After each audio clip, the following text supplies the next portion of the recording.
So hello everyone, today I'm talking about requests and responses. In the last video we created the server and we were listening on this 3000 port, and we also console logged this request, which you can see that it is logged out.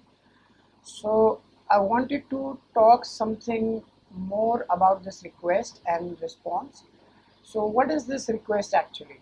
So this request is an incoming request which Node.js prepares, and the details of our request which user sends actually is available in this request. So if I carefully observe this request object, so you can see there are many fields there and many functions are also there. So you will find many things in here, many related things or unrelated things we shouldn't be knowing, or we don't know whatever the things are, but that's the request object. So we logged out. So you can see many things are there, but we'll be needing only some of the things in here. So let me just console log the method. You can see there are also other properties I can access from this request object. So if I save it, then I should restart my server again, because if I made any changes to my server.js file, so I have to restart the page. Otherwise, it will not take effect the latest changes. So let me just restart it. We'll be learning about one package which restarts the server automatically. So that will be on the next uh, videos or some after that. So let me just go to that route which is localhost 3000, and now if I log out, if I see the log, then you can see the get request is logged out. Similarly, I can also console log the request URL, or which URL from to which URL the request was made. So I can also log out that.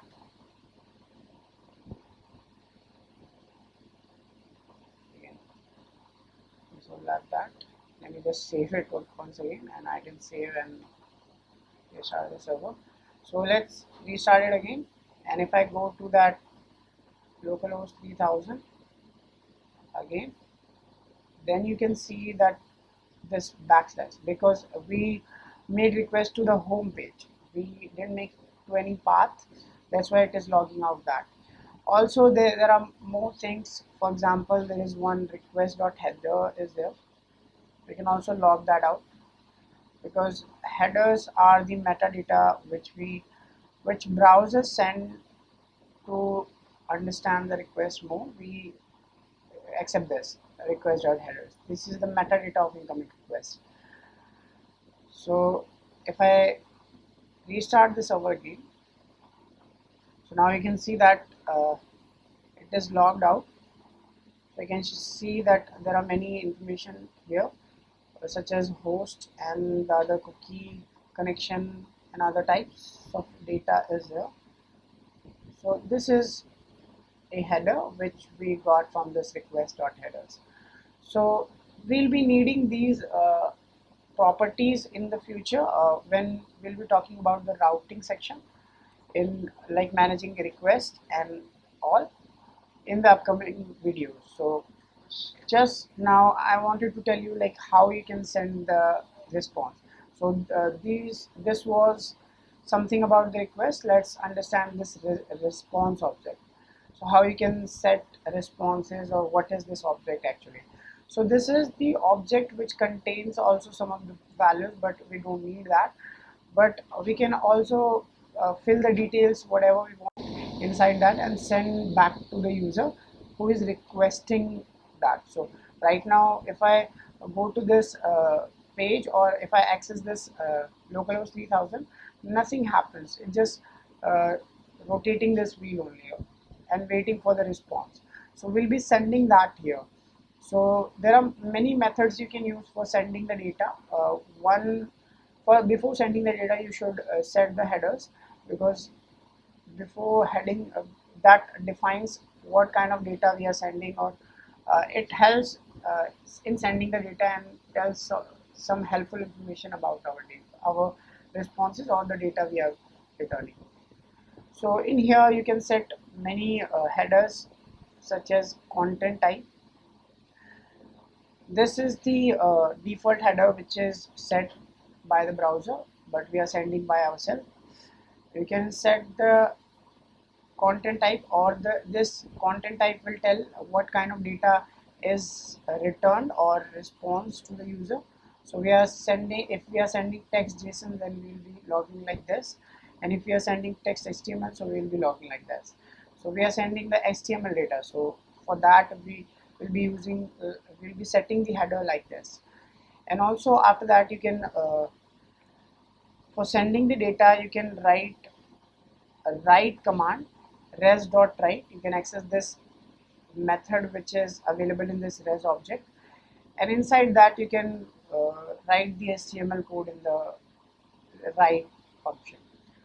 So I know this is very complex, but we'll make the things easier when we'll learn about Express.js. So right now we are just using the plain Node.js for understanding the things, how the things are working without any external framework or any third-party framework. When we learn about Express.js, so the things will be easier, and you won't have to set this header manually, and sending data will be easier now. So after that, I have closed this, and now I can also send res.send. I'm talking about this res.send because it is easier one, and we can set the head after the HTML tag. So inside that, I'm sending the HTML type of data because I set the header text \HTML.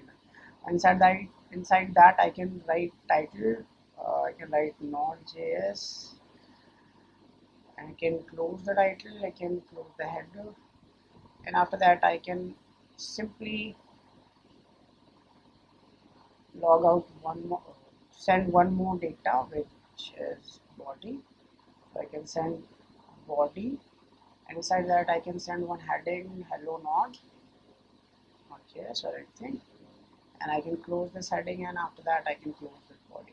You can understand this because it is just normal HTML we are sending.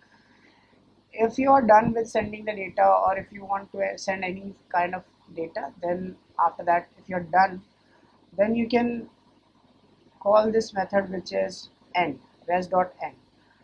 Now after that, you cannot send the data, otherwise it will give you the error. Res.end simply means that we are finished with sending the data to the income request, which is to the user. Now will not send any data. So this data will be returned to the user if he accesses this main, or if he makes any request to our server. So let me just refresh it or restart it. Node server.js, I'm starting this again. You can see that it is logged out. So if I make the request again, you can see that hello.node.js is there. And if I inspect the network tab, and if I click once more, so you can see that we made the request in here, and the request was successful. If you go into the response, and if you see the header here, we have set the content type text HTML, so that is the header we set. Others are the default headers which are set by the server automatically. We didn't set that. For example, this date, keep alive, another thing. And this content type we set, which is text HTML. If we see the response, whatever the thing is returned is this HTML.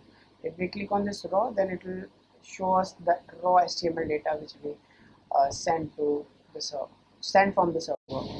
So this is how we send the response to the user, by using this res.write method. So in the future video, we'll be making it a bit easier, because right now it is a little bit long, so we'll make it easier in the future video. So let's see another thing in the another video. Thank you for watching the video. Bye bye.